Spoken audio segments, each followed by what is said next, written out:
Hey everybody, welcome to Geekoholics Anonymous, episode 206. My name is Rico, here with my co-host, Dan Cody. Yeah, Dane Cody was dancing around, made me kind of laugh there at the top. But yeah, welcome everybody. Episode 206. We get together every week, talk about video games, TV, movies, and or whatever the hell we like. Primarily video games. If you've never been here before, we usually start the show with our BAS section, which we are knee deep in. Get into some what you've been playing, our news and stuff section, public service announcements, and our free for all section. Before we get into anything, house cleaning, join the Discord server. We have some fun chats there. It's a good time. Hang out with us. It's like your direct bat signal to me and Dane, or just all the other geekaholics out there that love BSing all day long and sharing ridiculous photos and deals and whatever. Come party with us every day, all day. So, No. The easy way to find that is bit.ly/gapdiscord. Type that in your address bar on any browser, and it'll take you to the Discord, and you can join. The app's really good if you're hesitant to installing a new like chatting gaming app on your like mobile device. It's pretty awesome. So yeah, it's pretty sweet. Let's get into it, Dane, shall we? I thought we were already into it. Well, let's really get into it. Okay. Well, jeez. Do you have anything exciting to report? We saw some movies on the weekend. We'll talk about those in our free-for-all section. Yeah, that was really the only thing that I kind of got up to. Weekend was pretty low-key. Okay. Yeah. Did a drive, got some coffee, watched some movie. Just a movie, not like two like you, but, you know. But I have thoughts on the movie that I did see. Yeah. Let me tell you. As do I. Excellent. Nice. So outside of that, I was trying to play some Dauntless. Yeah. That was what you been playing? That was the challenge. Excuse me. That was the challenge of my weekend, honestly. You were trying to play on PC, right? I was. So like, servers were affected. If you're new to the show, I've been playing Dauntless since, well, but mostly me, because you kind of dropped off a while ago. But I've been playing Dauntless since like last year at PAX, because it's been in open beta on the PC side. So I've been playing kind of on and off. I'll stop playing for a while, then I jump back in, check in, play it, etc., etc.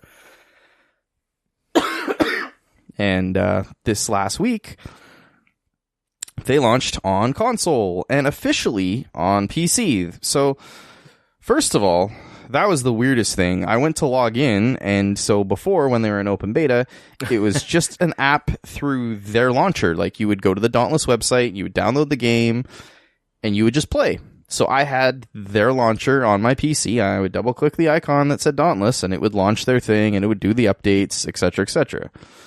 So I went to play, and it was like, oh, by the way, we've launched on the Epic Games Store now. So you need to go there, create an account, log in.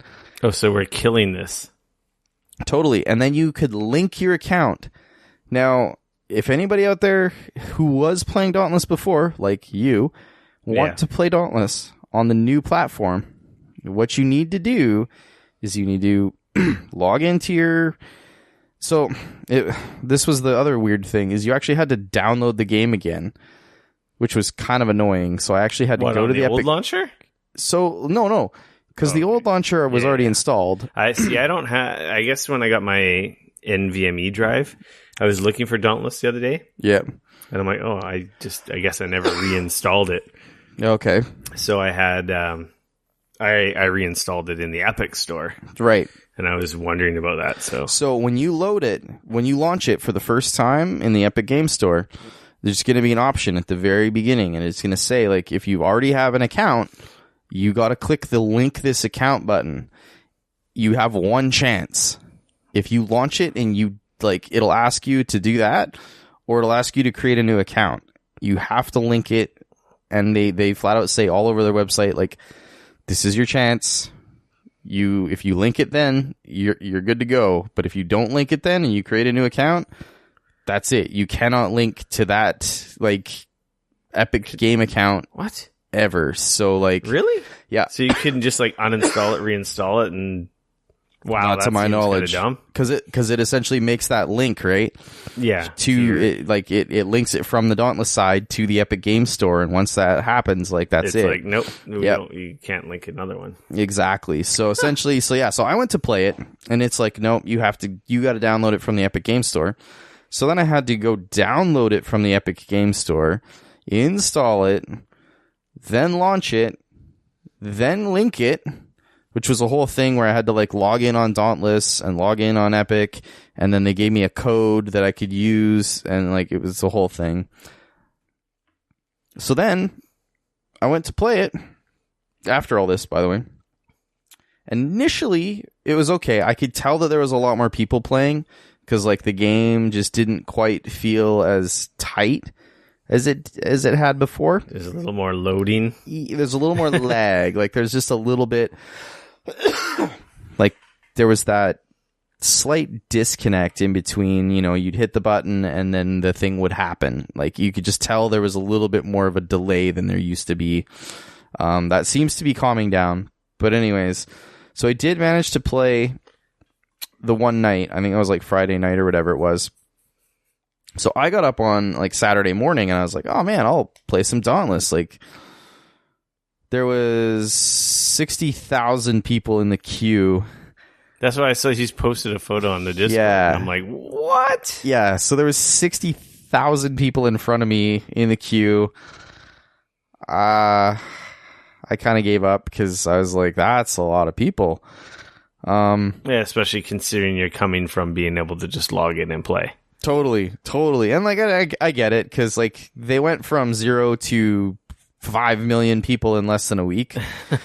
Well, it wasn't 0, but a small amount of people from what I can gather to 6 million people across multiple platforms very rapidly. So I mean, I will cut them a little bit of slack because like I get that.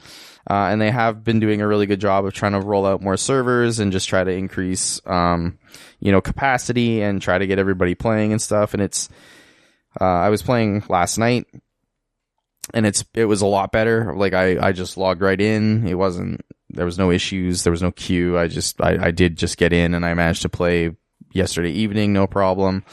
The night before it was really weird. I logged in, I played one hunt, and then it was just like patrols were just broken, I guess. So like I would try to queue up a patrol. So like if anybody who doesn't know, there's a couple different sort of hoppers that you can kind of funnel into in Dauntless. Like you can go the patrols. You can choose if you want to hunt like a neutral behemoth or one of the elemental behemoths. So you can be like, isn't that what they're called in Dauntless? Behemoth? Pretty sure that's what they're called. Yeah, it sounded funny when you said it. So, oh, by the way, all the coughing I'm not editing out, so anyone who doesn't like it, suck it. Sorry. I like this fucking cough will not go away. I apologize. And to try and mute my mic every time it's fucking annoying. So nobody got time for that. Exactly. So anyways, the behemoths in the patrols you can choose to load in and attack one of the random, shock behemoth or a fire behemoth or an ice behemoth or whatever, or you can load into one of the specific ones and you can say, I want to fight this specific. I'm farming this guy's mask because I want to make that armor set.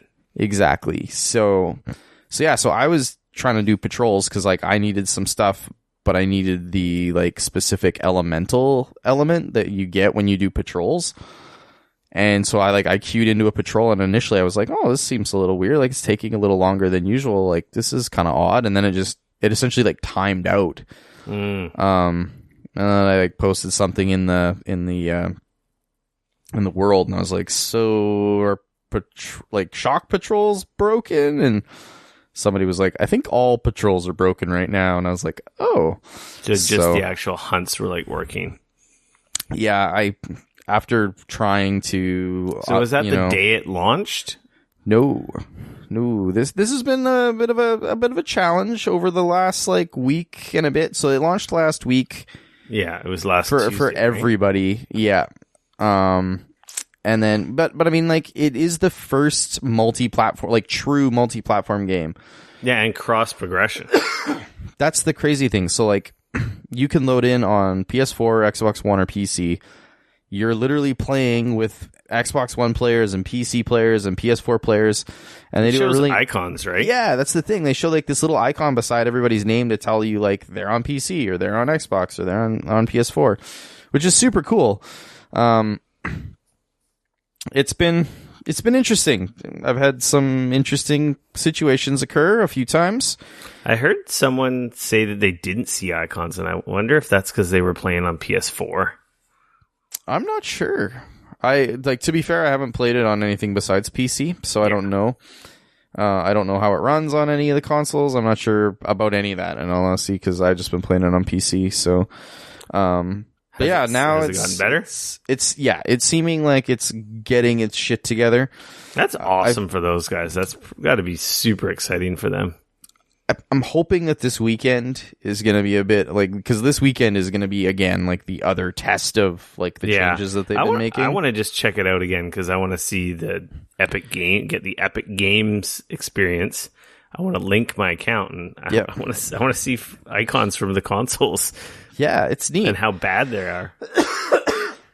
I had one game where I was playing with a few other console players and they all wiped and I was the one that literally like finished the hunt and like they all died so many times that I couldn't revive them anymore. and like if you've ever played Dauntless, there's a percentage or chance of survivability or like what are the chances you're gonna wipe.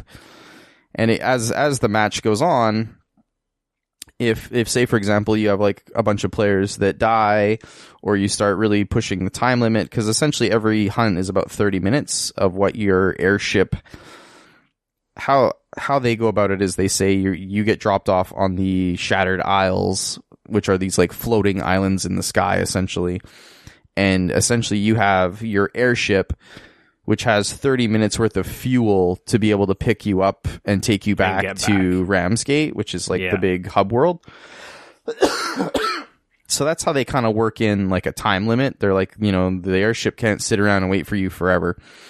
So like as of course the hunt goes on, there's like a little percentage in the top right corner that will start to increase. So if you have a guy that's like dying a bunch and you've used up say 15 or 20 minutes of your timer, you're going to start seeing that number start to going like 30, 40, 50, 60, 70. And once it gets up to like 90%, which is where like we were at, I couldn't revive any of my teammates. And like we were starting to run out of time because like we had been at this a while. And unfortunately, they had chose the complete wrong loadouts. That was the big problem, is like we were hunting a fire behemoth, and they were all like set up in their ice gear. So their ice gear actually meant that they got injured like more. Yeah, they were. Because it was, they had a debuff basically on them. Pretty much like a huge debuff on all their armor. And two of them also, because it was a group of four of us, and two of them also had fire weapons. So like they'd completely like flipped it around. So they didn't even have like ice weapons against the because normally what you want fire armor against the fire guy, but then you want an ice weapon to attack the fire guy.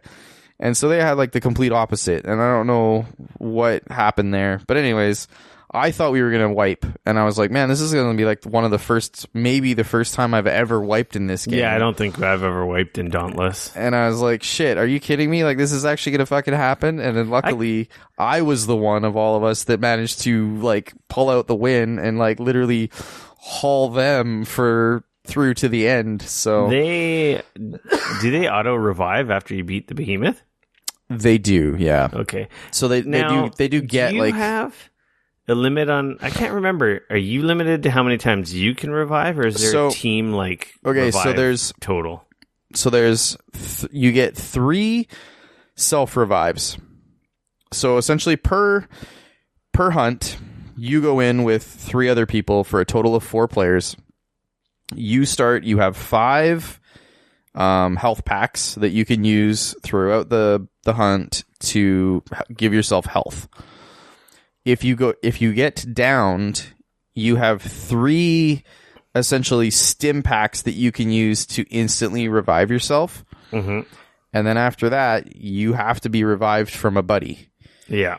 But if your buddies take too long, or you've been downed too many times, there's essentially like a bar that will start to tick down when you're downed. And every time you get downed, the bar like ticks down faster. Oh, and then eventually you can't revive because the bar exactly. So like that was the thing. Or if the monster's too close, you can't revive. Like there's like a few different things. So like in my case, they ran out of stuff, and like I was trying to like attack the monster and try to revive them, and I couldn't revive them anymore. Get away from the monster and revive them because you're the only one left.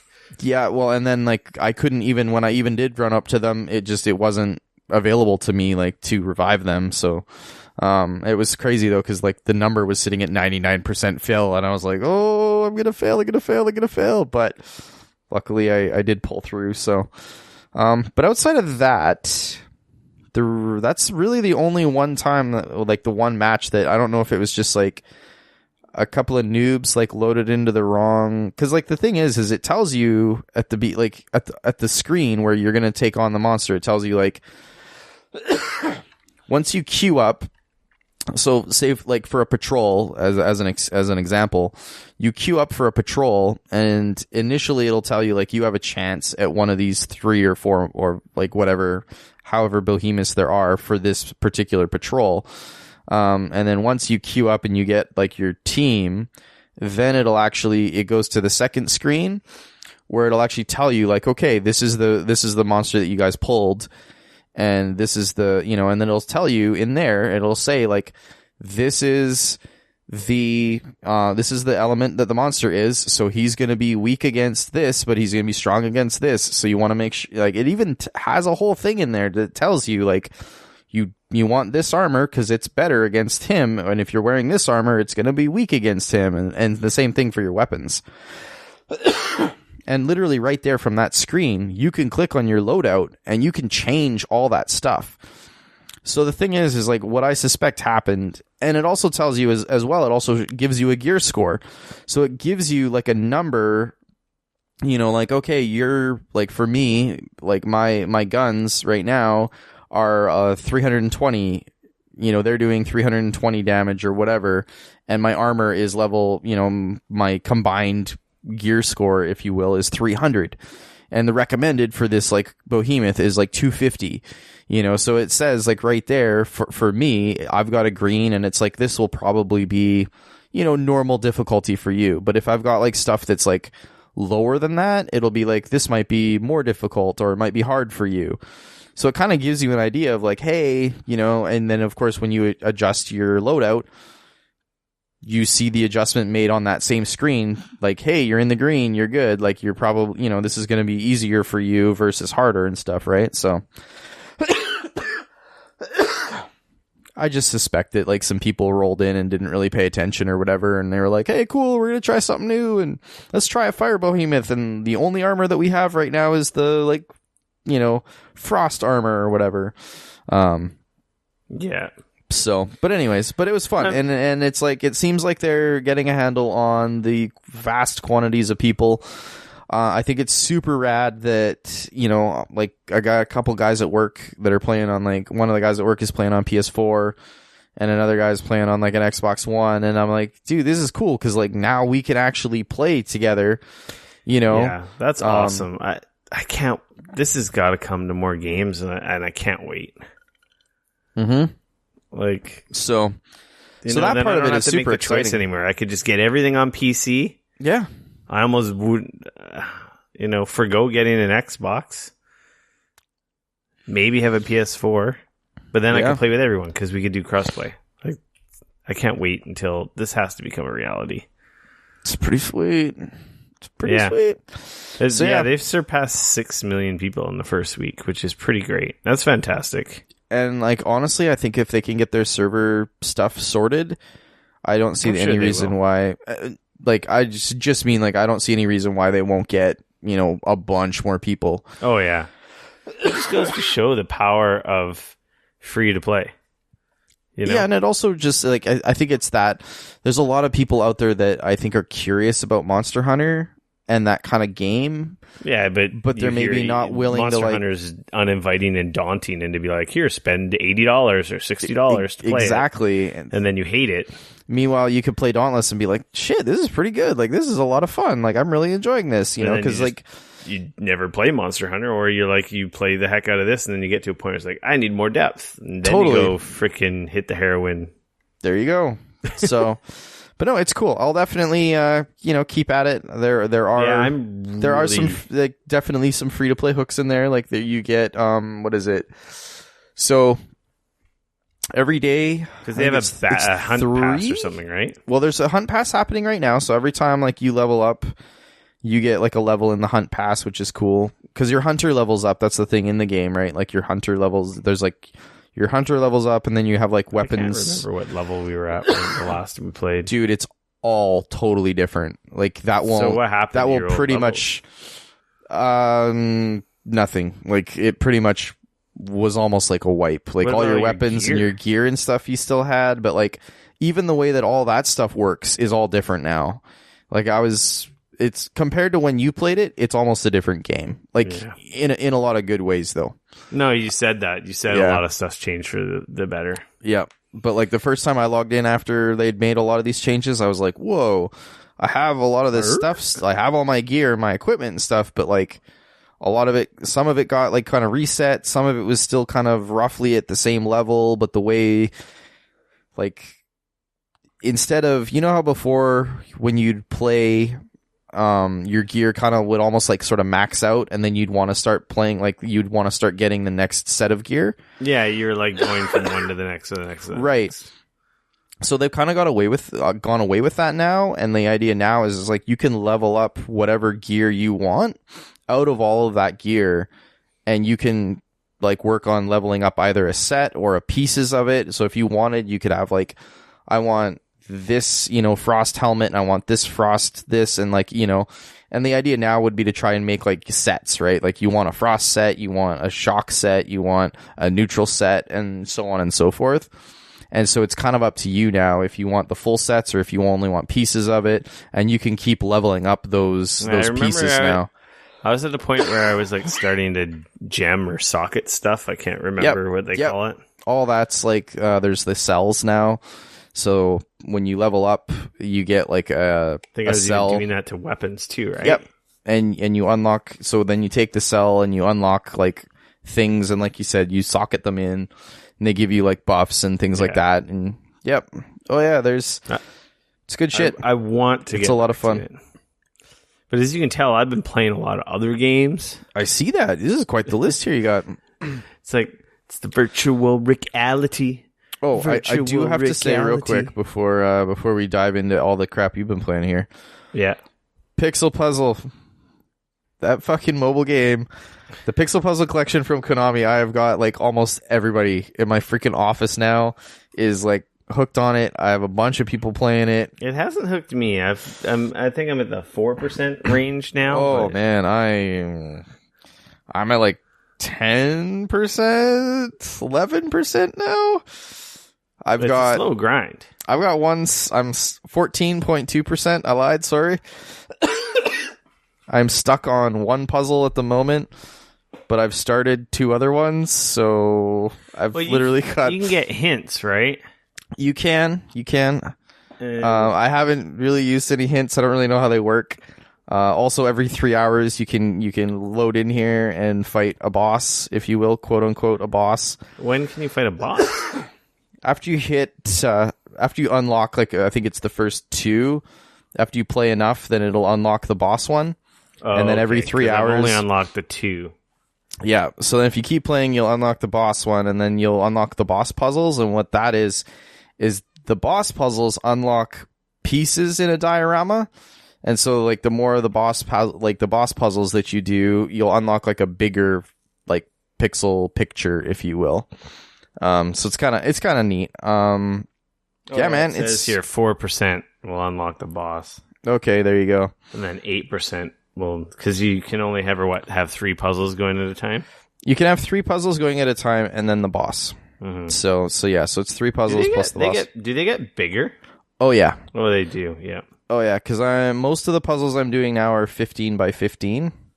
Jesus. I'm assuming they go up to 20 by 20. I don't know. I haven't done a 20 by 21 yet, but I'm playing like the 3. What are they? They're 3-star difficulty, 15 by 15 puzzles now, and they're definitely some great teasers in there. Yeah, they get kind of tricky because I misunderstood. Yeah. I misunderstood the numbering because I thought the numbering meant there's going to be 2, and then 3, and then 1. Right. But that doesn't mean there's 2 space and then 3 space and then 1. It does. It means there's going to be 2. So the number means that it's going to be, so like we'll use the one that you gave. So there's going to be 2. Then there's going to be a blank one in between. There's going to be an X. Then there might be more than 1 X. There might be 3 X's. There might be however many X's. No, that's what I mean. It's and then there's going to be 3. 3 blank 1. No. There's 2 certain amount of spaces and then 3 and then another certain amount of spaces and then 1. All the numbers mean is that they're 2 consecutive side by 2 side. Consecutive and then 3 and then 1. But that doesn't mean how many gaps are between. Exactly. See, yes. I thought there was always one gap between, and I'm like, No. This isn't working. I misunderstood this. Yes. No, it's just telling you that means that there is a gap. That's pretty much all it means. And like I've got a puzzle right now that it's a 15 by 15, and it's tricky because like the biggest, like the I can't finish a single row to try and like figure out. Yeah, because once you knock out a row, you know it's 100% correct. Right. So like a lot of the earlier ones, like they give you like, oh, like if it's a 10 by 10, 5, for example, or here's a row you'll get 10. one that's like 1 and then 9 or whatever, or 1 and 8 or whatever, right? Yeah. So you know like that's going to be 1, there's going to be 1 blank, and then there's going to be 8 consecutive. That's 10, right? Like so so it gives you that good, like, okay, this is like the base. I'm going to build off of this. Mm-hmm. But when, like, I'm on a few now that are, you don't get that whole row. You're like, okay, you don't get the free. No, there's 8, and then there's like 2, and you're like, shit. So there's like, so then you're trying to figure out, okay, well, out of these 8, it has to be these 4 are for sure. And it's awesome. I love it. People are like, what the hell are they talking about? Just download it, man. It's free on the App Store. What are you waiting for? It's so good. Pixel Puzzle Collection. Play it. It's so simple. My wife was like looking at it. She's like, "What are you playing? That looks so stupid." And I was like, kind of going over it with her and everything. And I could see her getting sucked into it. Like you don't think it does. Like for me, like I played a couple puzzles and I was like, I don't know, this is fine, but whatever. And then like I played a few more, and then I totally like all of a sudden it was like you just all I wanted to do was like sit on my phone and play the stupid. It was great. They're good. So there you go. Well, that's my song I was singing about. Yes. I've been living in the land of virtual reality. I see that. It's like the virtual reality. You played like 3 PSVR games here, man. I've been playing a lot of VR. Actually, was it yesterday? I think yesterday I was bitching on the Discord that VR sucks with a family. Yeah, you gotta completely trying to play lock out your. I was trying to play everybody's golf, and then if it wasn't my effing wife, it was the kid, and then it was the wife because the kid was sick, so she wasn't in bed or she wasn't sleeping.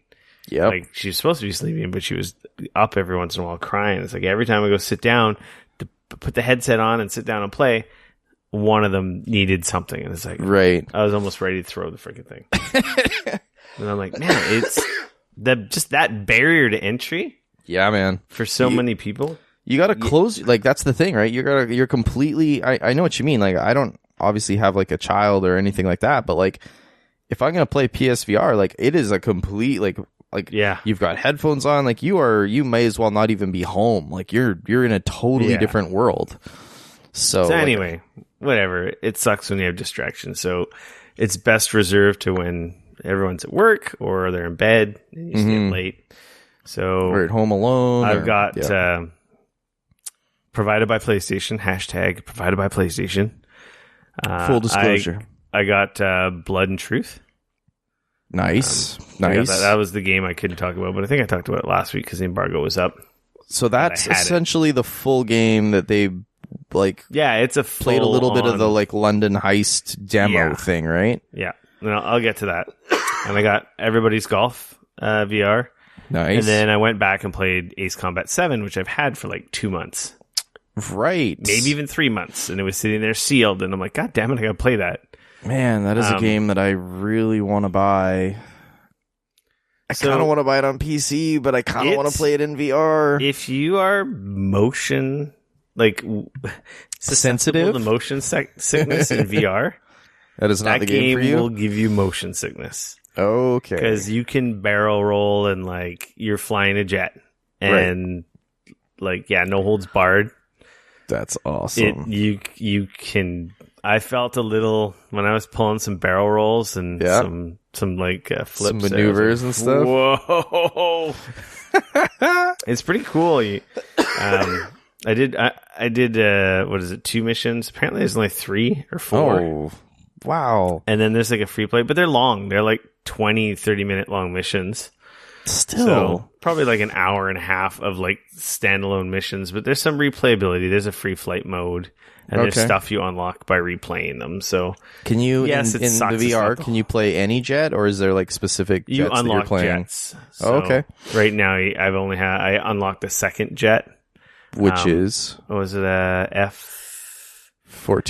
No, 15, 16. It was 18. an F-18 of some sort, but it wasn't a Hornet. I'm pretty sure. Then it's not an F-18. It was an F-22. F-22. The Raptor. Remember. Anyway. F-22 Raptor, F-35. Ooh.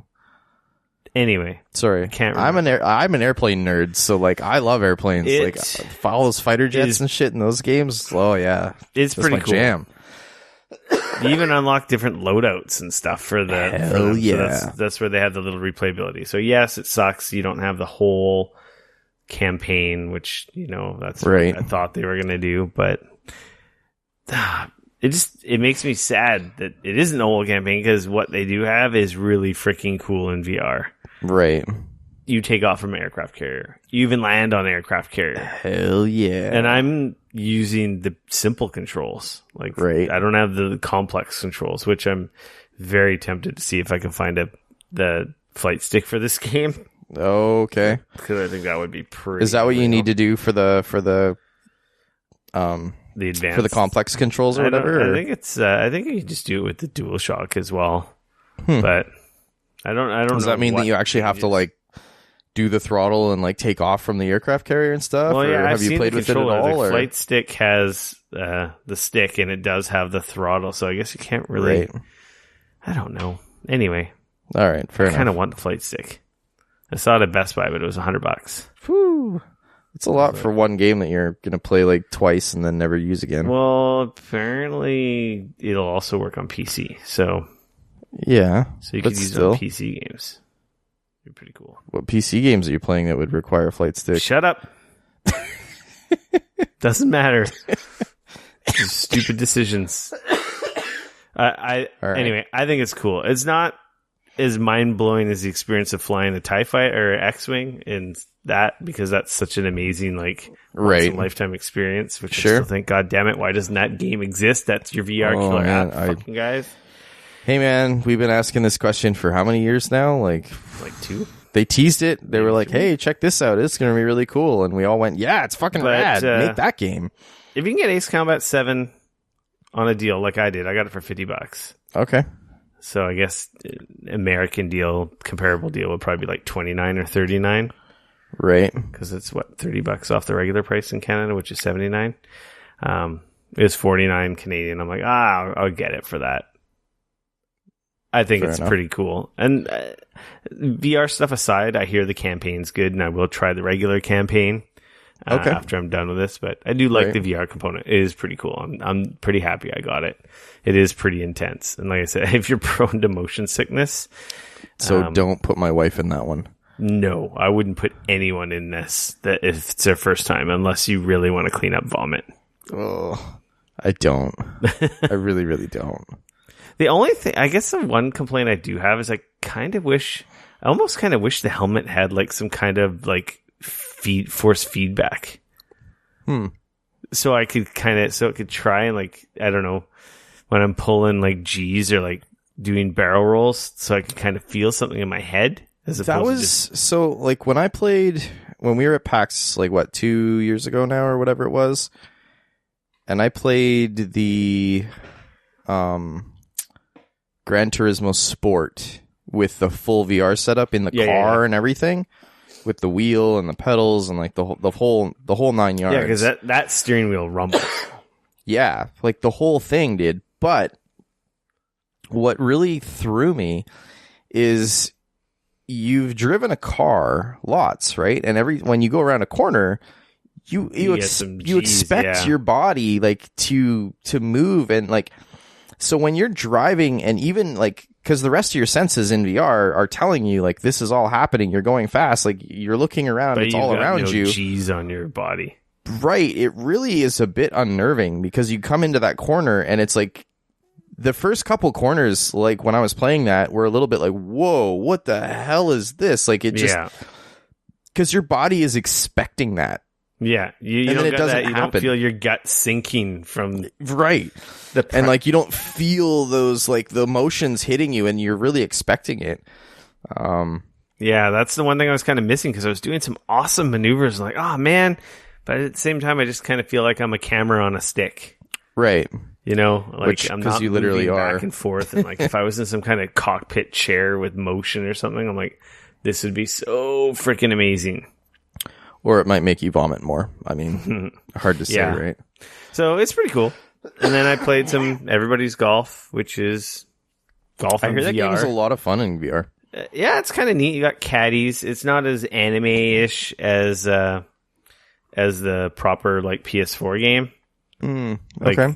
You unlock caddies, you unlock clubs. There's, you can play 9 holes. It starts you off small with like 3 holes just to get you in. There's a driving range. There's like a training mode. Oh, that's kind of cool. You can do the whole ridiculous motion. You can play sitting or standing down. You can essentially just do it with your wrist if you don't want to get too crazy. Right. I wasn't very good at it. I think there's a little getting used to it. Right. I would either hit stuff way too hard, or I would just like totally shank my stuff. So kind of just like real golf. Yeah. Well, perfect. But I thought it was neat. It was a unique experience. It's cool. Like, the only complaint, I guess, is I don't think you could easily play that multiplayer. Like, you'd essentially have to play 3 holes or 9 holes and then give it to a friend or someone. Because I don't think there's any online at all either. No. Actually, I do know there's not any online like that at all for that game. No, honestly, I don't even know how much it is. I do feel like it's a little cheaper than a full cost, but yeah, $39. Okay, so 40 Canadian. So I'm going to assume it's. But that also doesn't include the full Everybody's Golf, right? No, it's just the VR game. Right. See, I thought when I first heard about this, you thought it was like a VR mode for Everybody's Golf? I thought it was Everybody's Golf, and like if you had Everybody's Golf, it's like, hey, you get the VR upgrade. Kind of like if you bought Ace Combat 7, you got the PSVR stuff. Like if you bought it on PS4. So you can play with the DualShock 4, which might be pretty fun because then you're just you're in it more. Do you know though if you're using like the DualShock, if you're hitting buttons though, or if you're using that controller as like a motion? Like that's the question that I have. I feel like the controller is probably just like playing the real game. You think the original game? I don't know, because I don't think presses? it really has I don't think the controller has an accurate enough accelerometer and stuff in it. I don't know. I'll have to get back to you on that one. Yeah, test it out. Let me know. I'd be super curious. It's kind of neat. You got a little little girl that follows you around as a caddy. Nice. You unlock different ones. You unlock different outfits for them. They're super. It's kind of weird because she's a little like pervy. It's not really pervy. It did look like you kind of unlocked like maid like outfits. She is appropriately dressed like as a caddy. I guess she kind of does have short shorts. But is she very busty? She's not lacking. Okay. I mean, it is a Japanese game, so... The funny thing is she's clearly Asian, but she's got like a British accent. And I'm like, what the hell? So she grew up in the UK. What's wrong with that? It was just weird. It was off-putting. I'm like, that's not the voice I expected out of that. Wow. Yeah, it's kind of neat. Like, I don't know. Clearly, you have to be a golf fan. Everyone knows here how much I love golf. So, I like golf a lot. I like playing it. I like playing golf games. They're fun. I didn't mind it. It was neat. Right on. It's cool one that I've been like kind of on the fence to try out. I don't know. Everything's cool in freaking VR. VR's cool. Another really good VR game though. Yeah. Is Blood and Truth. I've heard really good things about this. It's basically Guy Ritchie, the VR movie. Right. So it's like I said. So in the PlayStation Worlds or the PSVR Worlds disc, there was a little there's a bunch of kind of vignettes of games, and one of those vignettes was called the London Heist. And my understanding is that this is kind of like the full game. Yeah, of that. This is that little demo experience, like on steroids. Right. It's on rails, of course. But you can strafe from cover to cover. Okay, that's cool. You can play sitting down. Right. I find myself going from standing to sitting. Okay. Because when you're in cover, it's much easier if you actually stand up to shoot over the cover. Right. Yeah, that makes sense. As opposed to trying to just lean around the cover when you're sitting. So I'd find myself standing, and when I got tired of standing, because some of the stages are pretty long, then I'd sit down because you don't always need to be standing. Right. But yeah, it's literally like Snatch or Lock, Stock, and Two Barrels. It's that kind of acting. Yeah. That awesome, dirty gangster UK underground British gangster stuff. Yeah, that's awesome. That dialogue, wicked. You're a soldier who gets called home because your dad passes. Your dad your family happens to be involved in some stuff. The family business, which is, some stuff. Yep. And then this other dude essentially is basically doing a hostile takeover of your guys' turf and your business. Okay. Then you get roped into some CIA thing because this guy was like a petty two-time crook. Like he was big, but he didn't have this power and backing that he like pulls on your family. And I guess the CIA is trying to figure out who's behind him. It's literally summer blockbuster Guy Ritchie action flick. Right on. VR game. So, you've got your little home base. You unlock guns. You can mod guns, attachments. You actually mod them in a weapon bench and stuff. Oh, cool. When you're in a stage, walk up and you can actually look at them and hold them. And you can move them around. You can paint them. You can put different dyes on them and stuff. Oh, that's pretty cool. There's a whole firing range in your little base. Sweet. But yeah, so when you're in a mission, it does that VR thing is you'll see an indicator of where you can move, and then you push not the trigger, but the move button, the big button on the top of the move controller. So you can play this. Right. I think you can play it with a dual shock. It's recommended to play with 2 move controllers. Well, yeah, because you got 2 guns. Man. You gotta be able to each hand has got to be a gun. So you'll see an indicator where you can move. Jeez. Sorry? Play with a dual shock. Yeah, I don't know why you would. Exactly. I was wondering if you could play with the aim controller, but the whole fact that you can dual wield, I don't know if the aim controller makes sense. I wonder if the aim controller could be one of those controllers. Yeah. So You'll see an indicator where you can move. You hit your button, you'll move over there. If there's cover, you can hit X or circle to like strafe left or right between cover. Enemies will, it's super time crisis-y. Enemies come out behind cover, pop up. It's like, you shoot them, bang, bang. Yeah. You got to reload, right? Yeah. You got to like grab the clips. And that's stick it. them in or whatever. You have holsters on your hips. Oh, cool. And for handguns, you can holster them in your little weapon holsters on your hip. You'll have clips mounted to like your vest or whatever.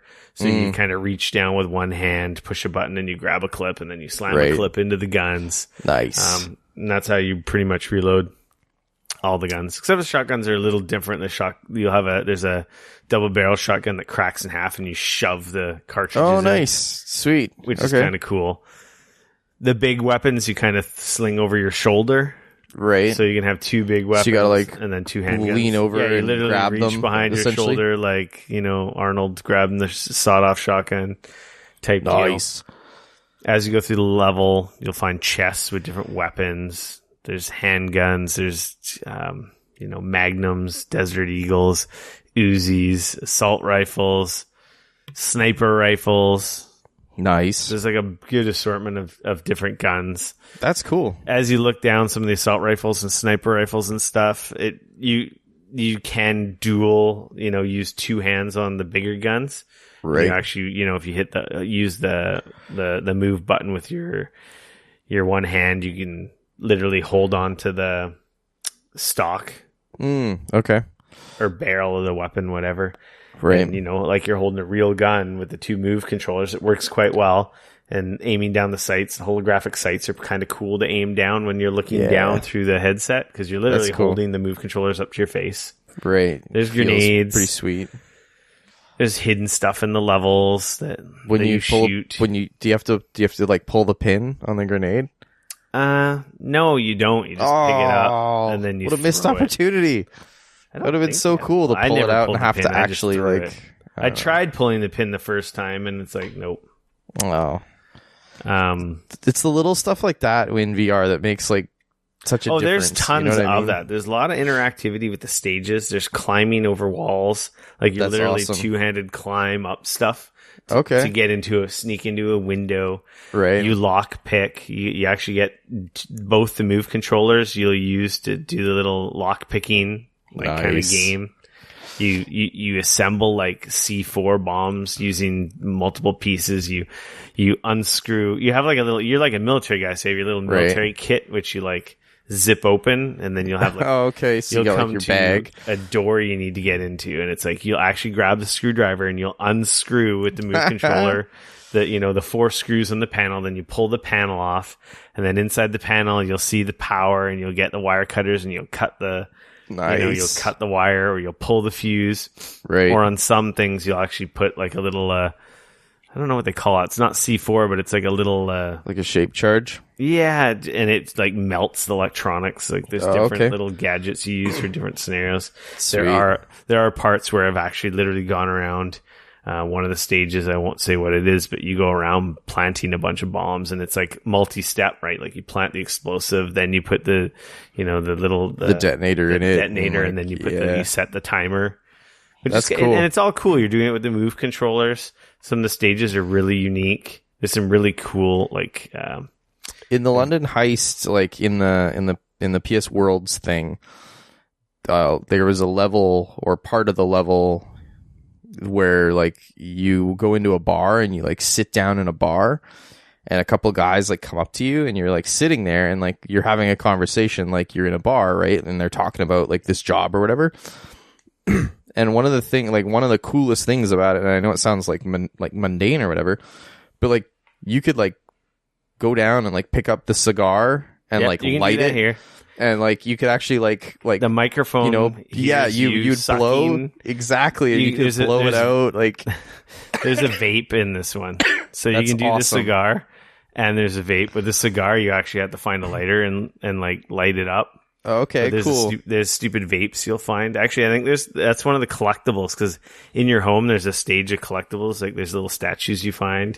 Yeah. And then there's like vapes, different flavored vapes. Oh, that's hilarious. That you find in the levels, which is kind of But I just remember like you're like sitting in that, you're like in the corner seat, and like one of the guys comes in and you're like talking to him, and like, you know, you're half paying attention to what's going on, but the whole time you're screwing like, around with everything. Totally, like you pick up your drink and like, oh yeah, I'm getting interrogated like, by the CIA guy, and he's like throwing down these photos at me, and I'm flinging them off his head, but then he doesn't react. But I think it's but that's still funny. Like that's, I don't know, it's stuff like that like. It's good. It's stupid, but it's so good because I don't know, it adds that whole interactivity that you've never experienced before, because you do feel like you're there, right? Yeah, it's a pretty cool game. It's got really good acting. So, it's also a less expensive title as well. It's only $50 Canadian. Oh, that's cool. So I assume that's probably 40 American, 39. Yeah, like $39 or whatever. Yeah. It's pretty good. Like the acting's great, the environments are great. There's lots of, I haven't seen everything. There's driving, there's leaning out the window. You can even actually open the doors in these cars to open up the door. I didn't actually hit a guy on the motorcycle with the door, but I imagine you could, because you can open it. Oh, and then or just opening it to look out and lean back and shoot behind you as well. It's pretty slick. They've got a lot of interactivity they've put in just from the environments. Right. Some really neat environments where you're doing stuff in between all the gun scenes. It's lots of acting, lots of cut scenes. It's quite well acted too. Like I like the characters. That's it's probably going to be my next cringy, PSVR like freaking like Rage 2 or anything. They really put a lot of effort into it. That's rad. It's a pretty awesome game. Yeah. It's a good 8.5. That's my next PSVR pickup. It'll be that and Ace Combat. I want to play Ace Combat regardless, because I'm like kind of a out of all three, I highly recommend Blood and Truth. The other two are, if you got money burning a hole in your pocket, or you can borrow it or rent it. Not, again, does renting really exist for a lot of people? Not really. The other ones I would recommend you checking out if you're interested in, but Blood and Truth is if you're really into VR, it's probably the best like shooter on the platform. Like it blows away. Like is it Farpoint? Yeah, that was like the Alien one. It's much better. Yeah, than that, and even. Well, this one's better already because it doesn't have those fucking spider things jumping at my face. I can't remember the other one. It is hands down the best shooter on the Firewall platform. 0 Hour. Is that the one? That's a multiplayer one. That one's pretty good. Right. Of course, you got to try and actually be able to find a people playing it. That's the only challenge. Yeah, Blood and Truth. It's pretty good. Check it out. I really like it. Hashtag That's cool. Provided by PlayStation. Word. And then I beat Mortal Kombat 11. The story. I beat the story mode. I started dabbling in the tower, so I started screwing around with the crypt. Okay. Yeah. Man, there's a lot of game there. There's still a lot of shit after beating the story. The story is pretty rad. At first, I was very confused. I had no idea what the hell was going on. Halfway through, it started making sense, and by the end, I totally knew what was going on, so I felt a lot better. At first, I was kind of like, what is going on? Why is there two of everyone? What's the timeline's all messed? I don't know what's going on. That is literally the whole point of the game. Yeah, and then it all started making sense when I actually kind of started paying attention and wasn't trying to do too many things at the same time. That game's rad. That's cool, man. That game's really rad.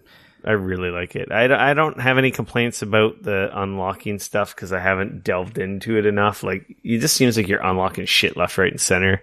Right. I guess I do kind of have a complaint that there's consumables you get, which you use in the tower modes.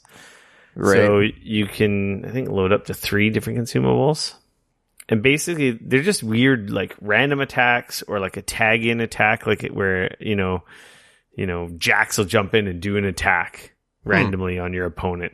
Or there's this one where it's just, like, this big giant skeleton arm flies across the screen and hits the enemy.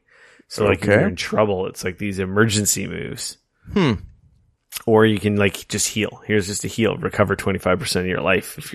Because the towers have set difficulties. They'll have like tough boss ones, which will have better rewards when it comes from the 3 different freaking currencies, 4 different currencies that are in the game. Wow.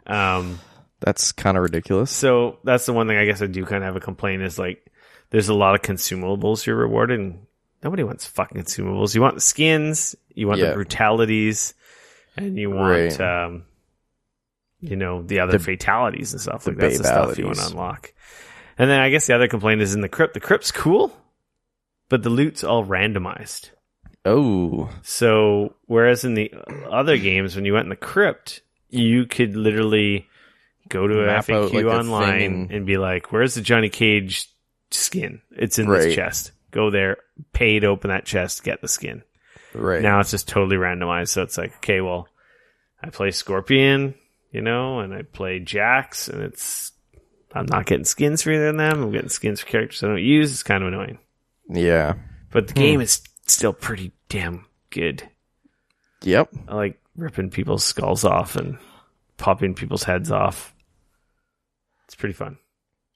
It's an awesome game. Fair enough. I wish freaking other fighting games would catch up to them already.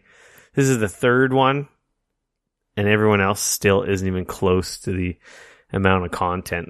Complaints about unlockables and stuff aside, the actual game and the modes are freaking awesome.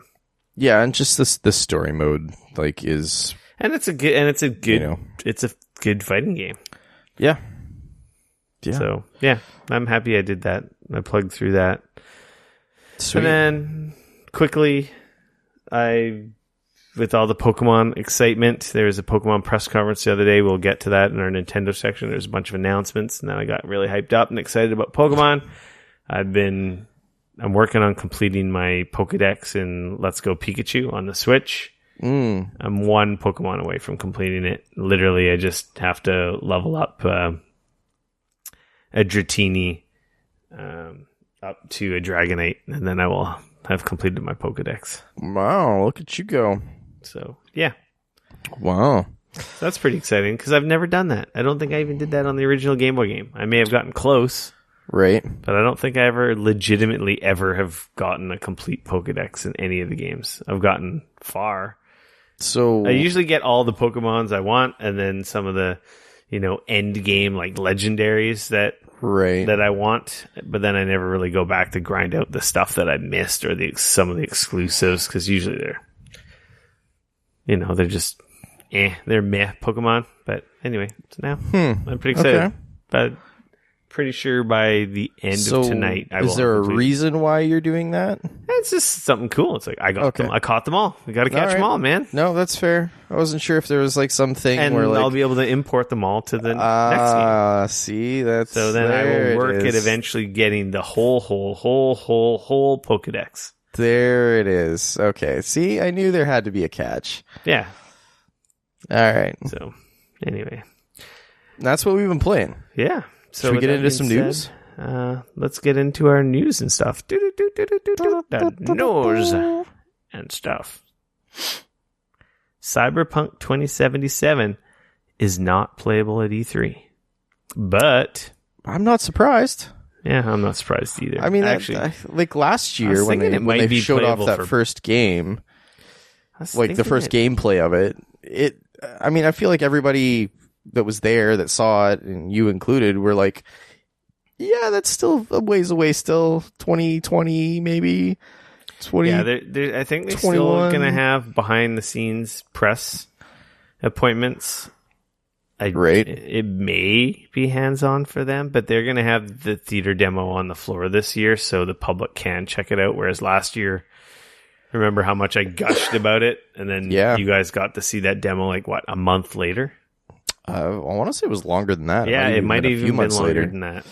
Because you saw it at E3, and then I want to say we saw it at in October or something like that. Like it came out a ways after. A couple months. You're right. Yeah, no, because we got an hour after. They played it in front of us. They were really playing it, and that's basically what they released later on to the public. So this year, everyone will get to see it at the same time, which is kind of cool. Which means us at home who don't go will also get to see what's new and what's changed. I wonder if we're going to get a date for that. I mean, they did say that they're going to be showing it at E3, and it sounds like it's going to be a different like demo. Like it's going to be clearly going to be different. But they're just not going to be, because I think allowing anybody. I think last year they were in alpha, so I'm sure a lot's changed. Yeah, cause didn't they say it was even pre-alpha last year? Like it was still pretty freaking polished, regardless. Yeah. It was an awesome demo. God, that game is going to be fucking amazing. Sonic the Hedgehog's been delayed into next year. Thank God. Not surprised. They got to rework all the CG in that movie. So, I don't know how Sega even signed off on that. We did talk about that a lot a couple weeks ago. So that's good because I'd rather it be not a sucky movie. I want to see it, but I don't want to see that. Yeah, just so like Jeff Fowler, the director, posted on Twitter and it said, taking a little more time to make Sonic just right. And then it also said, and then he also hashtagged no VFX artists were harmed in the making of this movie. So it sounds like, instead of crunching everybody until November to try and get this out, they've now moved this to February 14th of 2020. So, Valentine's Day next year is when they're hoping to have this out now. So, which I think is cool. I think it's awesome. That's good. I'd rather it not be a total dumpster fire and that they make an effort. And at the same time, I'm just like, how did Sega not say something? Yeah, I don't know.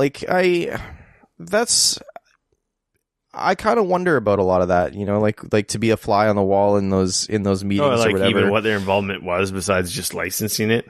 Yeah, or if an executive at some point was like, oh, I think we're making this live action movie. Shouldn't we make Sonic look a little more live action? Blah blah blah. Like, shouldn't he seem more real? You know what I mean? Like, and so then the director and stuff was like, okay, well, it's a movie about Sonic the Hedgehog. Like, none of it's real. Yeah, but you know what I mean, right? Like, these are the things that happen, and then, and then, of course, they release it, and the public goes, what the fuck? So I guess this will go radio silent for 6 to 8 months, and then maybe we'll... Probably. See, maybe around Christmas we'll see the new version of Sonic. Probably, I would say probably sooner than that, because it's, for the most part, they're done filming the movie. That. Like, they probably don't have to reshoot any of the scenes. Because I think all that VFX stuff is done after, right? It's all done in post. Yeah, so essentially all that stuff is saved somewhere. So it's basically re-rendering the model, reanimating that model. Well, first of all, you gotta start with, what is he gonna actually look like? Yeah. Then once you figured that out, then it's up to the artist to actually essentially redo everything. Yeah, re-render all those scenes. Yeah. I wonder if it's as easy as... No, it can't. It'd be nice if it was just as easy as here's the new Sonic and it's just like... No, not at all. Yeah. Nope. Do you remember, I think it was the third... Yeah, it was the third Transformers movie that they did where the girl, transformed, her face or whatever it was that, came apart and transformed, and it was, all crazy. And it was in the movie for 5 seconds or something. It's super brief. That took a VFX artist almost an entire year to do that little piece for that movie. Wow. Yeah. That sucks. So, and that was a few years ago now, but that stuff takes time. So, yeah, that's good. Yeah. So we will miss this. And we'll come back on this next story next week. Apparently, when this episode comes out, they will have revealed the next Call of Duty. It's getting revealed on May 30th. So that is literally tomorrow at obviously 10 we're a.m.? recording ahead of time. Mm-hmm. So, yeah. Anyway, we'll have more to say about that next week. So that's Sweet. Why we have nothing to say about it now. Which ties into some speculation about why we don't have any games with gold for June. For whatever reason, they haven't been announced yet. And I did a search. Mm-hmm. I'm kind of thinking it's going to have something to do with this Call of Duty reveal tomorrow. Black Ops 4, maybe, on games with gold. Who knows? But That'd be pretty crazy. I don't know. Hasn't Call of Duty? I'm just saying, but isn't like Call of Duty's hitched their like horse to PlayStation? Doesn't matter. It doesn't matter. We'll find out tomorrow. Yeah, so, I don't know. Go. It's just weird that we don't have the games with gold. It's very. We'll probably get them tomorrow too. Yeah. So next week, when it's June, you already have known. We'll be late on that one. Thanks, there you go. Major Nelson. Thanks for nothing, Microsoft. You asshole. Actually, he's a really nice guy. He seems fine. Konami reveals the full Contra Anniversary Collection lineup. Wow. Coming out this summer. Their 50th birthday offering, the Contra Anniversary Collection. Wow. For the...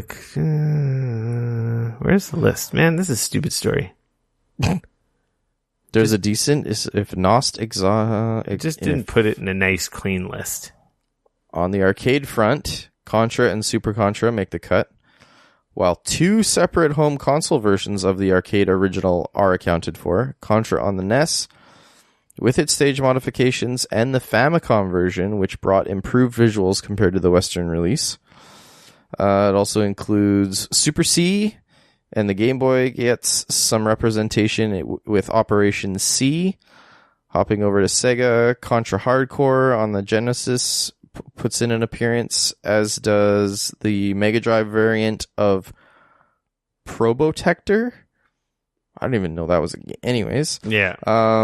With the Super NES, Contra 3, the Alien Wars, and its EU equivalent, Super Protector Alien Rebels.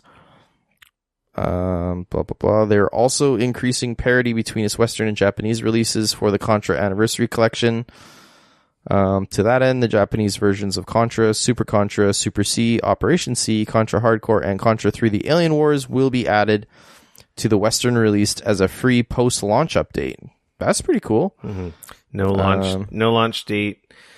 Looks like it's going to be $20 American in the summer, but that's pretty... 26 something. That's the Castlevania collection's like 26 something or $25.99. Cool. Which is actually burning a hole in my pocket because I got credit on my Switch and I was really I'm close surprised to you didn't pre-order that shit. Yeah. I just have had so much stuff on the go, but I'm pretty sure by the next we talk, I'll probably have purchased the Castlevania collection on the Switch. Unfinished the first cool. three again. I love Contra. I'll get that collection. Yeah. Did we want to talk about this? Not really. Okay. Deleted. You guys will never know. That was a really good story, too. They'll never know. Square Enix will finally unveil Marvel's Avengers at E3. About time. How many years ago did they announce that? More than 2 years after the project was first announced, Square Enix will finally show off its Marvel Avengers game at E3. That's the one being made by Crystal Dynamics. Yeah, so during their Square's press conference on June 10th, 6 p.m. Pacific, we'll find out. They announced this on a tweet earlier today. Yeah, that was finally man. Jeez. Because they announced the deal between Square Enix and everyone's been expecting Marvel. it like the last 2 E3s and like nothing. Yeah. Jeez. Speaking of E3, glad it's finally coming. EA Play announces their live stream schedule on Saturday, June 8th. They're not doing like the big press conference thing. They just have their public event on Saturday. Right. Maybe Sunday as well. And they're just going to be streaming all day Saturday. Well, not all day, for like 3 or 4 hours. So they're opening, with a little countdown. Yeah. Probably some kind of sizzle reel. At 9:30 a.m., we're going to get our gameplay reveal of Jedi Fallen Order. 10 o'clock. I'm glad that they've at least done it first, because of course, that's the thing that everybody actually cares about. Anything else after that. Exactly. So it's like you tune in at 9:30, watch for, it looks like a half an hour. And at least you'll kind of get an idea of what that game plays like and looks like. Yeah. Before they move into Apex Legends, followed by Battlefield 5, EA Sports FIFA, EA Sports Madden, and then The Sims 4. Yeah. So, unless they sneak some other stuff in there that they haven't announced, I don't expect anything very exciting from that event. I do find it interesting that Anthem is missing from this list. Like, I know Anthem is out, but so is Battlefield 5, so is Apex. I'm I have suspicions about Anthem making a comeback. We'll see. Yeah, we'll see. Exactly. Speaking of Anthem, I don't know if we had it on here or not, but they did actually just drop their new patch today. There's a great big patch for Anthem. They had an update after a month of radio silence. Yeah, they're trying to get it ready for the catechism and stuff like that. So we'll see. We'll see. I heard they added fast traveling, so not enough to make me care. I'll probably jump in again in a week or two and check in on it. This next story is all you. You've got 5 minutes. Wow. All right. No, that's way too long. You've got 60 seconds. So on Sunday, our time, technically it was Monday in Taiwan, AMD held their newest press conference. They had a big press conference, if you will. That was a Computex, right? Yeah, at Computex in Taiwan. They had the big inaugural show opener. It was the first time that they'd ever had like a big thing like that at Computex, which is pretty cool. And they showed off all their stuff. A ton of it is nerdy and most people won't care, such as all their server gear and all that kind of stuff. But the stuff that is relevant to people like you and I they did announce the Radeon Ryzen 5, 7, and 9 series, but it's the new 3, so it's the new Ryzen, third generation Ryzen products. So they announced the Ryzen, their top of the line is going to be a Ryzen 9, the 3900X. So all the new 3 series start with a 3. The last ones were 2. The first generation were 1900 or 1700 or 1800, so on and so forth. So the Ryzen 9 3900X is going to be a 12-core, 24-thread processor with a base clock of 3.8 gigahertz with a boost. So that means that, like, under the right circumstances or whatever, the cores will be able to boost up to 4.6 gigahertz. It's going to have a thermal. It's going to pull about 105 watts at full.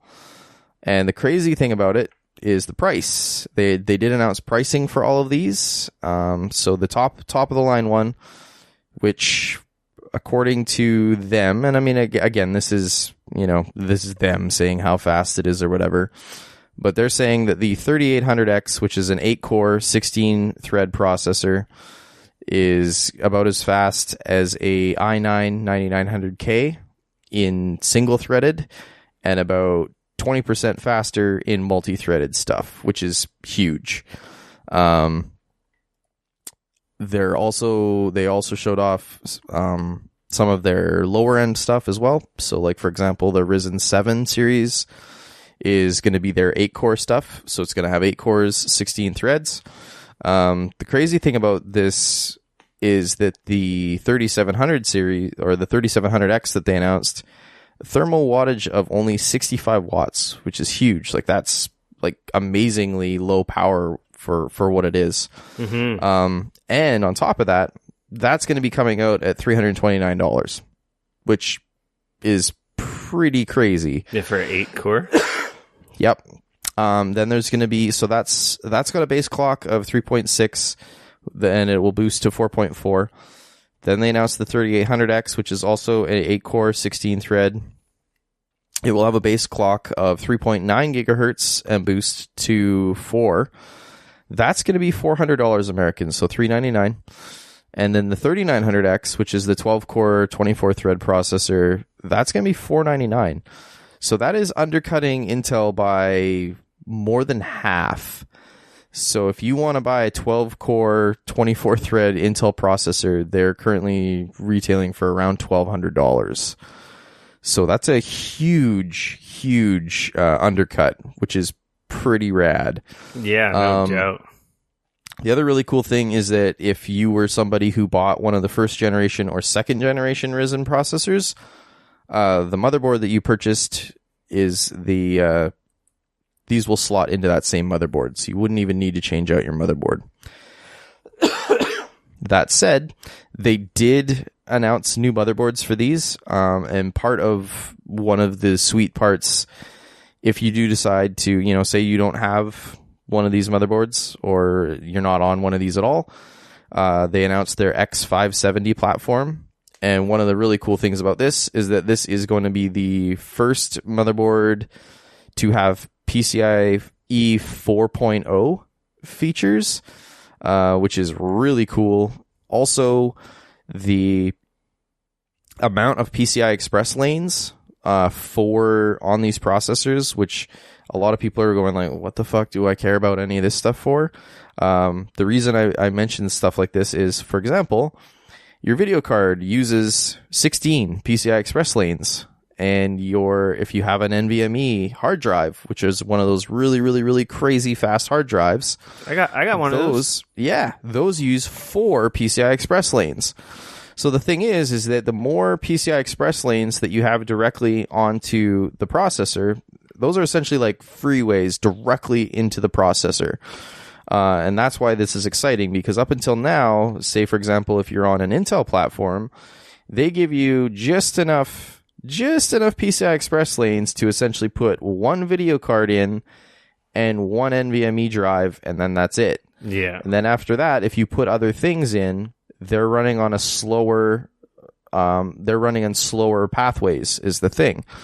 So by AMD dropping their new platform like this with 40 PCI Express lanes, that's pretty awesome. That's huge, because that allows you to not only have more NVMe hard drives, that means that you could also drop in 2 video cards at full bandwidth, at full 16 speed, versus a lot of times, like on an Intel platform, for example, if you put in 2 video cards, it will actually drop them both down to 8 speed instead of 16 speed, because there's just not enough PCI Express lanes.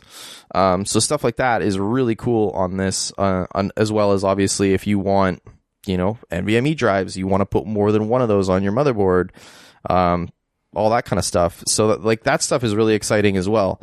Yeah, that stuff makes me want to build an AMD system.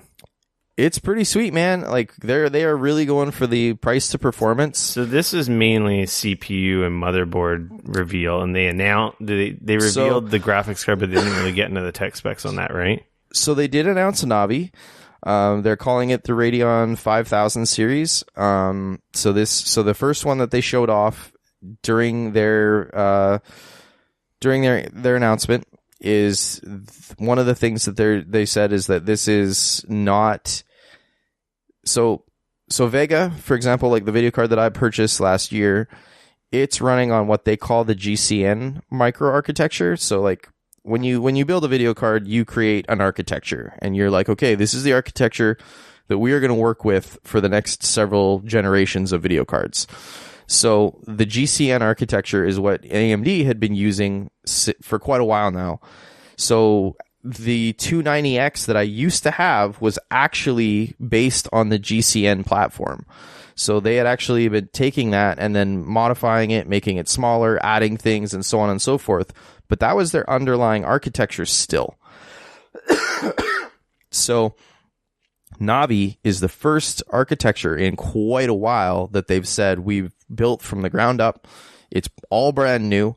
We're calling it the RDNA. So Radeon DNA is what they're calling the new architecture. Yeah.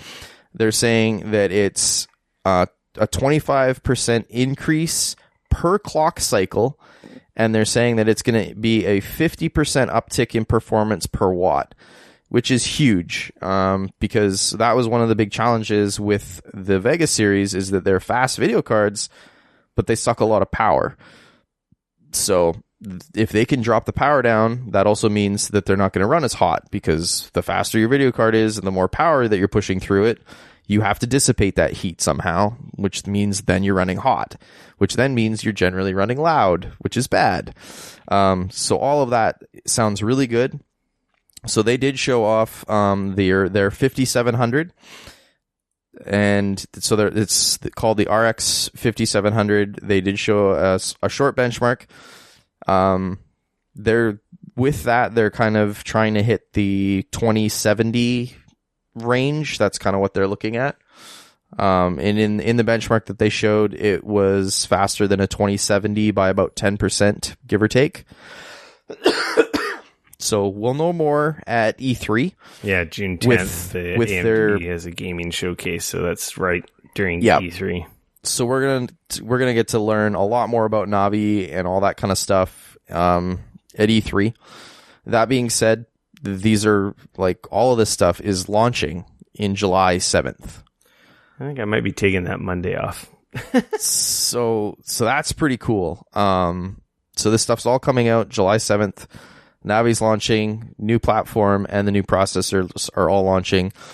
That's exciting. Maybe my they next did also PC talk is gonna about be AMD. They did also talk about some server stuff. They did mention Threadripper very briefly. They did mention that, contrary to what the internet kind of spun itself into a tizzy recently, that they are planning on releasing 3rd generation Threadripper parts. They will be talking about those later on in the year. So that's interesting to somebody like me because I have a Threadripper machine. So when they initially pulled the Threadripper off of their lineup for the year, I got a little bit nervous because I was like, shit, man, I just built all that shit. You better be making more like stuff for it. So that being said, with the regular series of stuff pushing into 12 cores and stuff like that, then it means, who knows, Threadripper is probably going to have to push with more cores as well. So we'll see how what that looks like and what the, kind of cost associated and stuff. So we will learn more soon. Super exciting though. I'm happy for AMD because Intel's just been resting on their laurels. Competition's good. I have a buddy who actually works at AMD, and he is so happy because they're hiring people and everything's gravy there. Yeah, I mean, they're killing it. They're doing a really good job. They're pushing threads, they're pushing cores, they're pushing clock speeds. They announced that they're seeing a 15% gain on the on instructions per core, like per clock, which is usually called what they call IPC. So a 15% gain in IPC for this upcoming 3rd generation Ryzen is huge. Like, that's going to give it a big boost, which is exciting because that, if at the very least it's going to force Intel to drop their prices. Yeah. So this is definitely a situation where Intel's just been getting more expensive because they've had no competition. Absolutely. And then they've also slowed innovation. It's like seriously slowed. Just like Nvidia, same thing. I mean, they've been sitting on 4 cores, 8 threads for how many years? Like 10 years almost, right? So this is cool. So we're finally seeing that. So, for other people who kind of zoned out when we started talking about PC stuff, part of the reason why you want to care about this stuff is that AMD, the 3rd generation Ryzen and Navi, that is what's going to be the PlayStation 5 and the new Xbox are going to be built on. Yeah. They're going to be built on modified versions. It's a semi-custom chip made for Sony and made for Microsoft, but they're both going to be based on these parts. And that's really cool. So there you go. Yeah, I think these next consoles for the first time ever are going to be on the same level as PC architecture as opposed to being 3 generations behind. So these are actually going to be really powerful consoles, the next ones, which is really exciting. Yeah. Instead of using off-the-shelf stuff that's existed for a while. Yeah, I mean, the last stuff was semi-customized for them. It's good, but it's like, in the era of 4K, we got systems that still struggled and can't even do 1080p 60. Yeah, right? It's true. Like, totally. The PS4 and the Xbox should have been more powerful. Oh, and then they fixed that with the Pro and the One X, which is essentially what those systems should have launched at. But then they would have been super expensive, right? Right. And I mean, that's the thing, right? Like we're looking at the PS5 and the Xbox. Let's just say the Xbox 2 at this point. They're going to be running 3rd gen Ryzen, and they're going to be running Navi, and we know they're going to be running incredibly fast NVMe drives. Have NVMe drives. Well, at least the PlayStation is. We don't know about the Xbox, so I can't speculate there. I would think that part of so that was the other thing when people were talking about that PlayStation footage that showed how quickly things were loading and how fast that was, a lot of people were saying like, man, that seems like I wonder if they're using a different format for the hard drive. Like that seems like even faster than what we're seeing right now with NVMe drives and stuff like that. But when AMD announced that their platform is going to be PCI Express 4.0 as like from the standard, that also means like, wow, those are going to be so much faster. So Gigabyte and Asus and a few other companies have already announced their PCI Express 4.0 NVMe drives, and we're talking like 15 gigs a second in like speeds. Like it's insanely fast how much faster those drives are going to be compared to even the fastest drives that we're seeing right now that are NVMe drives. Yeah. So it's all coming together. Yeah. That was way over 5 minutes, Dean. Hey man, people need to know. Well, and it relates to gaming and consoles more so than it ever has in the past. So exactly. Nintendo news. Moving along. DC Universe Online is coming to Switch this summer. No date announced. I have Greg Miller is going to be so happy. I have no interest in playing this game, but hey, it's coming. That's cool. I played the shit out of that, but I must have played it. Oh man, it's been out for a while. Oh, long. Like I played it on PC when it first came out. 2011, I believe, is when it came out. I had like a level 50 character. I played a ton of it. I think I remember you saying you got the end game. Yeah. Another announcement of something we won't have anything to say about until next week's podcast.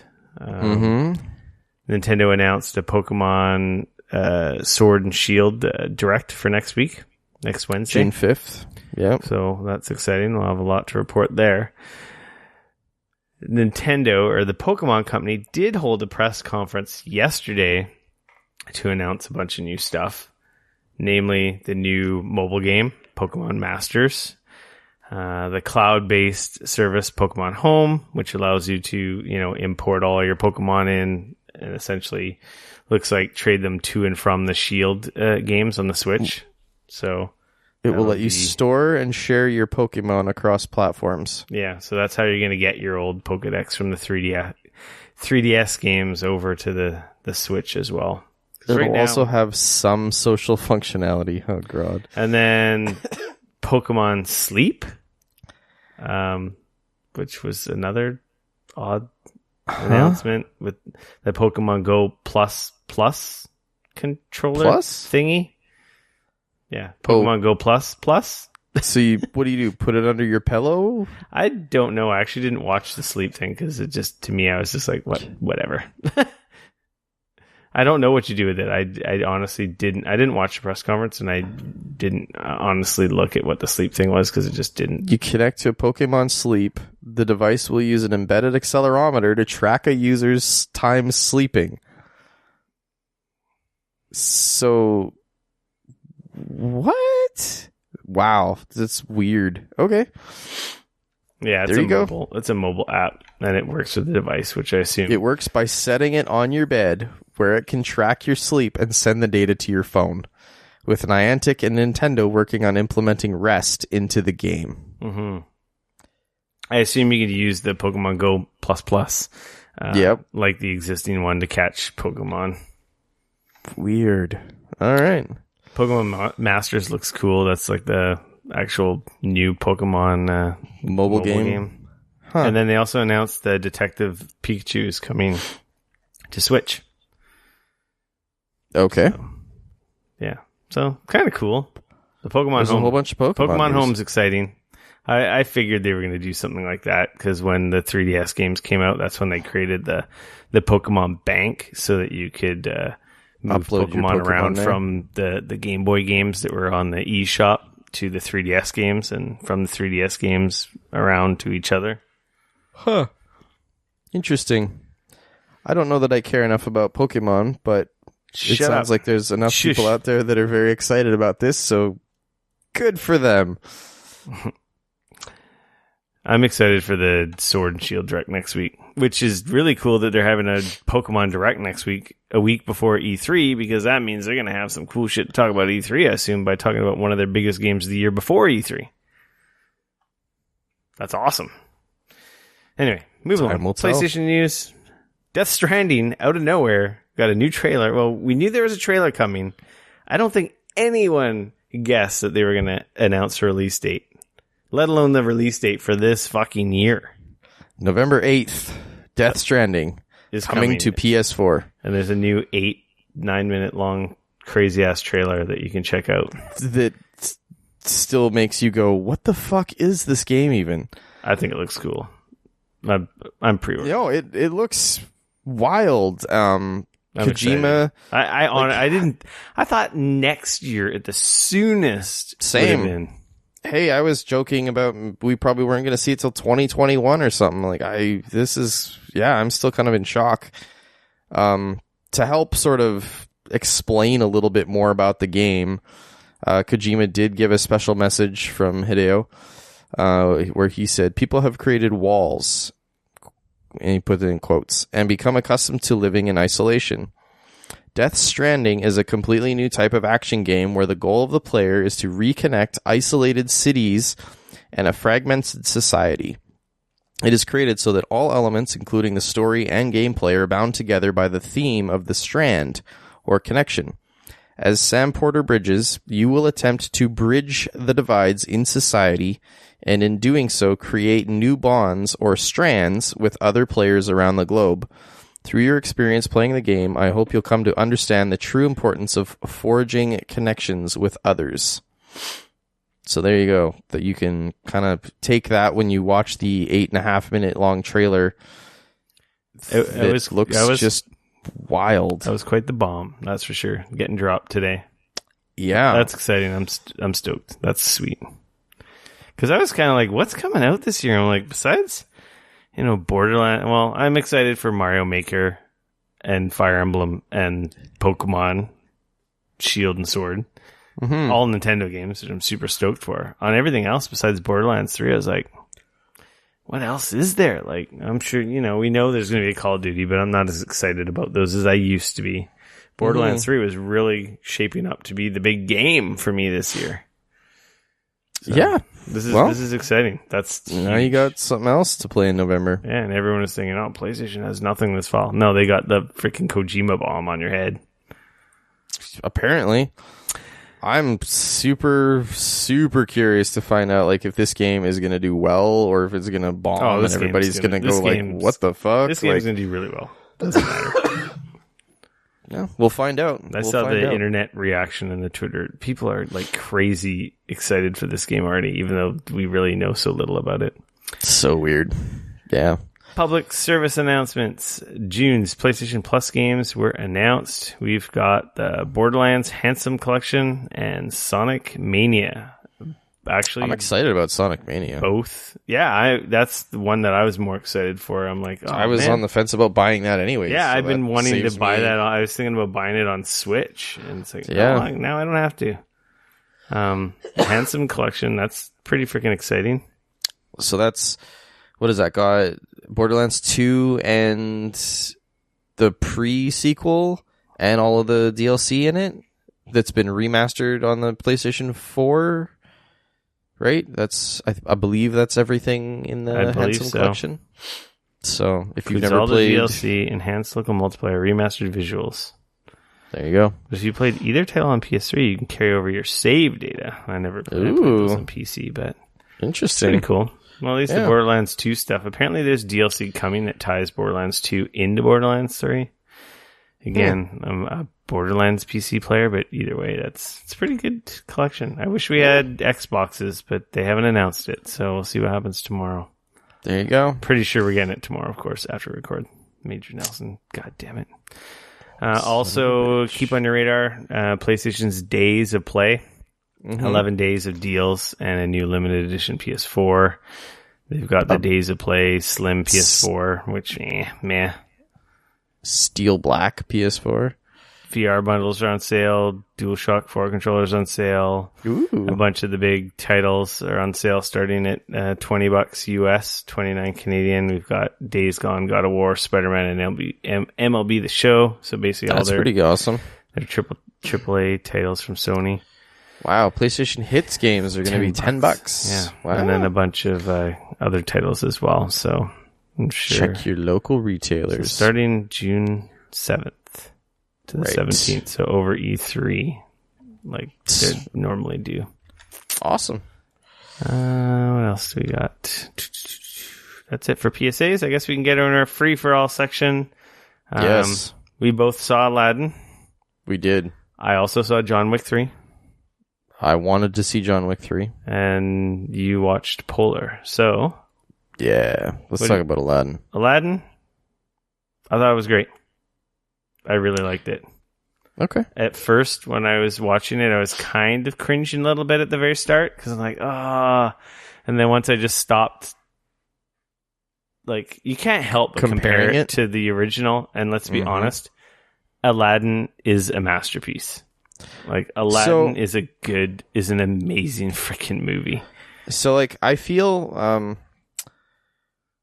like depending on how you feel about the original Aladdin, well, that's true. Like, not everyone will likes change. Aladdin. I think Aladdin's amazing. Will change how you feel about the new one. So, like, full disclosure, the original Aladdin animated film is one of probably my top 5 favorite movies. Like, I love that movie. It is hands down my favorite Disney animated film. It is one of my top 5 all-time films. Like, I love it. The most watched movie I've ever seen. Thanks to my daughter. Yeah, fair enough. So, like, for me, I can quote half that movie when it's playing. Like, I know it back and forth, like the back of my, like, I know it very well. And I love it. I love it to death. I think it's a phenomenal movie. I love everything about it. So it was a little bit hard, honestly, for me. Oh yeah, at first I was going into this. I was really off put at first. I kind of felt like if I was not really a fan or had never even watched the original, or I had, but it has been years and years and years since I've seen it. Oh yeah. I feel like I probably not would have liked this one more, because, like, I think that they did a really good job, I will say. But the weird thing for me is that a lot of the little things that they changed a bunch of stuff. Okay, so yeah, like I was just gonna say, I'm gonna roll back for a second. So they did the Beauty and the Beast live action movie last year, whatever it was, right? One of the things that I loved about that remake was the fact that it was almost a shot for shot the same as the animated one, just with real people. Mm-hmm. And I personally really liked that. Yeah. I know a lot of people thought, like, well, why didn't they just exactly. Why didn't they just make, like, why didn't they make some changes? And they did a little bit, but, like, overall it was very close. Like from the start to the end, it was very close. Aladdin opens different, ends totally different. They make, honestly, huge changes to that movie. I don't think there's anything wrong with any of the changes. Me neither. Like, and this is the thing. But being so close, like you said, to the original, it just kind of bugs you because you're expecting something else. Exactly. And had you not known the first one or been so in love with the first one, it's like... Those are things that you wouldn't have even really cared about. Exactly. It's like comparing the new girlfriend to the old girlfriend that you're with for 10 years. And she's the new hot model and, she's good to go. But you can't help but compare her to the last one, which you actually were in a big, long relationship with. Totally. So like, that's the thing. Like, and I will say, the first trailer I watched for Aladdin. Oh, I thought it was going to be a dumbster fire. It looked terrible. I was so afraid.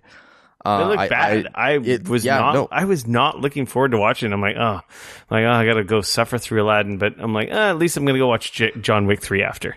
Right. That's what I was looking forward to on my Saturday. Fair enough.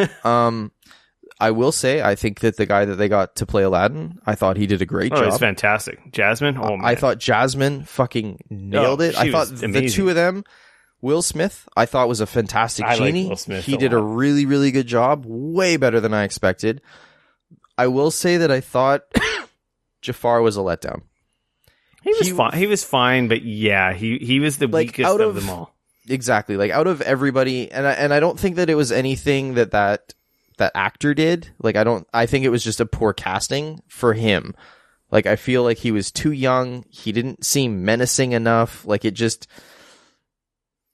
Yeah, you needed an eviler, older guy. Right. Like, he needed to be... Yes. Meaner. Exactly. So that was kind of the one thing that I was like, that kind of did stick out to me. I thought they did a great job with the songs. Mm-hmm. They're Yep. like kind of modern remakes There's of new the originals. There's a few new ones. I love the actress that they got to play Jasmine. She She's smoking. belted. Like, her voice though, man, like, that was my one complaint with Beauty and the Beast, was I thought that the girl that they got to play Belle was great, but the one thing that bothered me was you could definitely tell, like, she had a beautiful voice. She's not a singer. But there wasn't power there. Mm-hmm. Whereas the girl that they got to play Jasmine, like, you can tell, like, she knows how to sing, and she belted out, and it's like, she nails it. That was awesome. There were, obviously some of the changes I'm still kind Naomi Scott. still kind of coming to grips with. I don't want to go into spoiler territory. The movie's only been out for like a week. I would like, there's a few things in there that I would definitely, it was funny though. And this is kind of what I mean, where I like, being somebody who loves the original. We like, when we finished watching the movie, my wife turns to me and she's like, wow, that was amazing. I liked it even more than the original. And I was just like, I looked at her and I was like, are you crazy? Yeah, for us though, we love cartoon and anime, and to us that's our medium. Right. But like, I was like, and then I started listing off. I was like, well, what about this? And she like looked at me. There was one specific thing, to do with the Cave of Wonders that they do in the animated movie that to me made a lot of sense and really kind of filled it out. And it ties it in at the very beginning of the film, and they just kind of cut all of it out in the new one. And like, it was funny because I was talking to my wife. I'm like, well, what about this thing? Like, and she just like looked at me and she didn't even remember that was even in the animated movie. So like, like I said, I really feel like this is one of those movies that, depending on how you felt about the original animated film, will kind of change the love factor, if you will. Like it's funny though, because since I saw it on Sunday and I've had some time to think about it and kind of process it, if you will, I actually want to go back and I actually really want to see it again now. Because I actually think that now that I know what to expect, I actually think I would appreciate it a lot more than the first time. Because like the first time when I was watching it, I feel like watching it the second time is going to be even better for sure. Just because the first time, like, I went in kind of expecting like, okay, this is going to be a live action version of Aladdin, and it's going to be terrible. And I did think it was probably going to be bad, but just all of those expectations, like, okay, how are they going to do this? How are they going to do the Cave of Wonders? How are they going to do the end? Is Jafar, how, like, because the thing is we came home, we talked about everything, and we came home and we actually watched the animated one after, as a refresher. We have it on Blu-ray and stuff. So we watched it again. And one of the things that really stuck out to me, like watching them back to back like that, was how dark the original film is. Oh, my daughter's scared of a couple parts. Like, we have to fast forward the Cave of Wonder parts. All the Cave of Wonder stuff, we have to fast forward. That's funny. See, like, so that's the thing. In the original, he gets thrown in the dungeon, and Jafar dresses up like the kind of the crazy old dude, and like, they have their whole interaction, and my wife was just like, man, like this part's like, it's dark, and at the beginning they talk about like slitting a few throats to get something, And then of course at the end of the animated film, like when he turns into a snake and stuff, like it's a pretty dark movie. And it was actually kind of funny because like watching the new one, it's a lot less dark. Like they've lightened it up a lot. And part of that has to do with the fact that one's animated and one's live action, and also one was made in like 92 or 93 or whatever it was, and this one is, now. So obviously they're a little bit more socially aware of the things that they're doing and they're saying and stuff like that. Because they've gone back and changed song lyrics in the cartoon, haven't they? Yeah. The original like opening song has the original one where they say where they cut off your ear if they don't like your face. It's barbaric, but hey, it's home. And now since I don't remember at what point, but they changed it. And now they say like when from the sun from the east and the winds from the west, it's barbaric, but hey, it's home. So like they cut that whole piece out a little bit differently. Before I forget, it's directed by Guy Ritchie. Yes, to bring up his name again. Mm-hmm. But no, honestly, like it's funny because, like I said, it was going to be terrible, and I came out like singing some of the songs, the new stuff, and enjoying really. I really enjoyed Will Smith and the genie, and I might have gotten a little teary eyed at a couple parts in the movie as well. I hear you. It's a good movie. It's not amazing, but it's a good movie. I would totally recommend go seeing it. And that's the thing though, is like I said, like my wife walked away from it and she was like, wow, that was amazing. I loved it. Yeah. I thought, I went in thinking it was going to be terrible. Right. So there you go. That's, I have way more thoughts, but without diving into spoiler stuff, I don't want to change a bunch of stuff, which I think I like the changes. Some of the changes I'm fine with. There's one change I didn't like. Because then I felt like one change made me feel like, did I miss a section of the movie? Totally. I think I know exactly what you're talking about. It's very early in the movie. Yep. And I'm like, I didn't go pee. What? Like, I feel like I just missed a section of the movie because this is a little confusing. Yeah.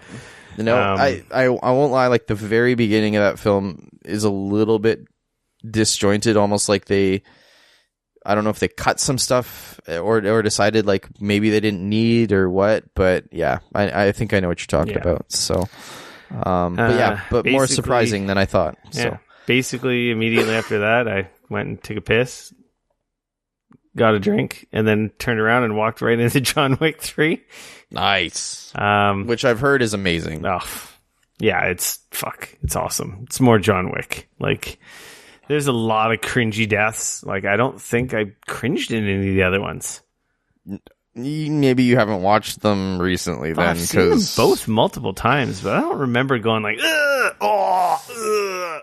Like there's not so much in the first movie, but in the second one, there's definitely a couple of scenes where I was like, oh. Yeah, see, I think I've only seen the second one like 2 or 3 times. Yeah. I've only seen it the one time in the theater. I just remember there was a few there's definitely a lot.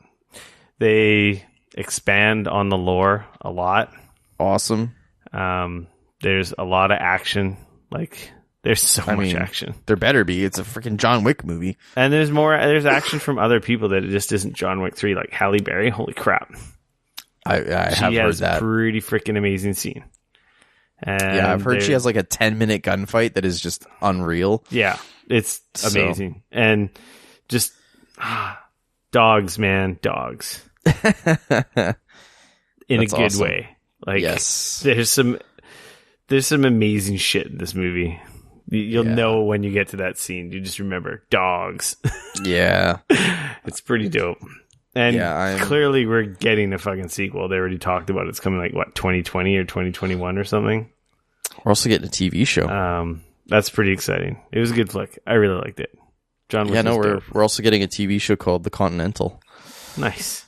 So it's going to be all about, obviously, the Continental Hotel. So they'll probably have stories about other assassins and stuff. Totally. Yeah. Fill out more of the backstory stuff. Yeah. Yeah, it's... Jesus. They do some new stuff. They do some really neat stuff. More of the same that we've seen. Because this movie starts off like right where pretty much the second one ends, right? starts exactly where number 2 ends. There's no time passage or anything. That's what I thought. That's cool. Do you want to talk about this next one, Polar? I started watching it. I never finished it. I really liked it. It's got like this kind of... I think I just got distracted and then I forgot to go back. But I was just... I also think I was also not like super pulled in. Like, oh my God, I got to go back and finish it. For me, at least, it's got kind of a very sort of comic booky vibe to it. It's got Mads Mikkelsen. It's called Polar. It's on Netflix.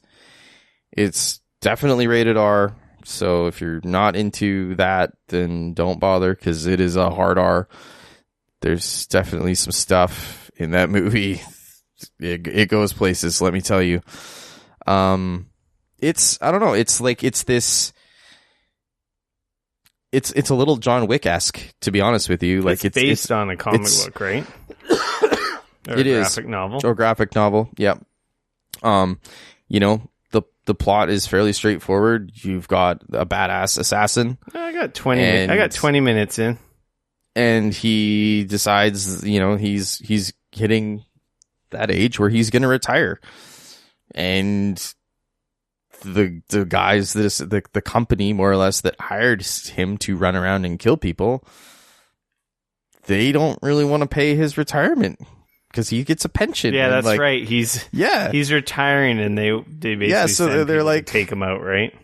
So like, that's the thing, is they're like, well, if he's dead before he retires, technically, like, we don't have to pay his pension, and like, so it's like, and it's all done very, you know, it is definitely a over the top movie. It's, I don't know, I really liked the way it's filmed in this kind of noir-esque, like, it feels a little bit like a cross between it's like a dark comedy. Yeah, like it's almost like this cross between like a what the hell is it called? Like, it feels really neat. And yes, it's very much a dark comedy. There is some, like, towards the middle and towards the end of that movie, there's some like shit that you're just like, what the I'm looking on Netflix right now. This movie is violent. Yes. Oh yes. Wow. But no, it's really cool. There's a wicked plot twist at the end that honestly I did not fucking see coming at all. I think that Mads does an awesome job of playing like a badass that, you know, it's funny because he wants to retire and just do nothing. Like, the world's top assassin, Duncan Visla, aka the Black Kaiser, is settling into retirement when his former employer marks him as a liability to the firm. Against his will, he finds himself back in the game, going head to head with an army of younger, faster, ruthless killers who will stop at nothing to have him silenced. Totally. That is literally the movie, and it's as outrageous and out there as you would expect it to be. You know, he's ridiculous, but there's like this whole kind of subplot, and it's filmed, a lot of it is filmed in like Toronto and in like in Canada. Like, honestly, like, I feel like, you know, if you're kind of into like that John Wick and that's kind of something you're into, like, I personally like really liked Polar. I like the way it was filmed. There's like a really kind of a cool story there. There's a really neat plot twist that happens that I honestly did not see coming. Like, it kind of hit me, and I was just like, "Whoa, what the? Are you kidding me?" Yeah, really well done. Doesn't like Mads Mikkelsen. Like, he's great. Just the attitude of him being like, there's a scene where he's trying to retire in this like little sleepy town, and somebody's like, "Hey, you know, you traveled the world, and you should come in and like talk to the kids," and like, you know, and he's like, well, what am I going to talk to the kids about? Like, because of course he hasn't, they have no idea what he used to do. All they know is that he like traveled all over the world, and like, so they want him to talk about traveling all over the world and to the kid. Like, it's just, and the whole scene is just hilarious because he's this hardcore killer that has been killing people for like 40 years, and he doesn't really know how. It's like he's normal-ish, but at the same time, when you kind of like start looking under the surface, he doesn't really know how to not be that guy that talks about how to kill people. It's like it's kind of funny and ironic and in a dark way, but in a good way. And I don't know. I really enjoyed it. So there you go. I'll go back and finish it. Yeah. Like I said, definitely not for everybody. I could definitely understand, like, some people, obviously not just from the dark humor and stuff, but like also just the way it's filmed and things. Like, I do know some people that I've talked to that are like, oh yeah, I don't know, I didn't like that. And it, you know, but at least for me, as a comic book fan and like kind of as a John Wick fan, it had like this, I don't know, it just kind of felt like this cross between like a really cool comic book mixed with like a little John Wick mixed with like a few different things. And I just sprinkled it all right. And I watched it and I was like, this is great. Like this is great. Mm-hmm. So I don't know. Well, Dane, I think that's a show. I think we have an episode 206 in the gigabits and in your ear holes. Sweet. You can find me on Twitter at RickF RICF. You can always come bug me on Twitter at Dane Cody at DAYNECODY. Make sure to follow, like, and subscribe to us on the Facebook, YouTube, Instagram, Twitter. We're Geekoholics everywhere. Of course, remember to join the Discord server at bit.ly/gap Discord, all lowercase. And if you have the ability, leave us a review on iTunes or Apple Podcasts. That's about all we ask. We don't ask for much. Thanks for hanging out with us. This was getting back into our long, almost 2-hour episode. Can I say, sometimes there's lots to talk about. We had some bombs. I played a lot of games. Yeah, there you go. There's some actual news, and next week is going to be busy too. Oh, it's going to be next week's going to have to be our E3 predictions. Yeah, next week we'll be doing E3 predictions, and then I assume we're going to get all kinds of crap. We're going to have the new Call of Duty to talk about. We're going to have the Pokemon Direct, and I'm sure there's going to be a bunch of leaks and stuff as we head into E3 here. I mean, Walmart Canada's got to put a list up somewhere, right? Yeah. That's right. That's last year. The Hunter has to leak some information. For those of you who know my internet buddy, he runs the gaming blog at Walmart. He used to run it at Best Buy, and he's at Walmart now. He had nothing to do with the leak last year because he was working at Best Buy at E3 last year when we hung out. Likely story. Anyway, we're out. Catch you next week. Peace.